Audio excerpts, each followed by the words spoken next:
মাংস কষা করতে পারো না তুমি? তুমি আমাকে বললে আমি আর এই বাড়িতে থাকবো না। আরে আমি আজকে বাপের বাড়ি চলে যাব।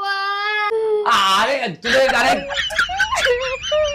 এই বাড়িতে আমি এত কাজ করি তাও কথা শুনতে হয়, তাহলে এই বাড়িতে আমার থেকে কি হবে? আরে আরে আমার কথা শোনো, আমার কথা শোনো। আমার ভুল হয়ে গেছে, তুমি যেও না প্লিজ, বাপের বাড়ি যেও না। চলে যাবো বলছি, নাহলে মারবো কানে মুদবি প্যানে।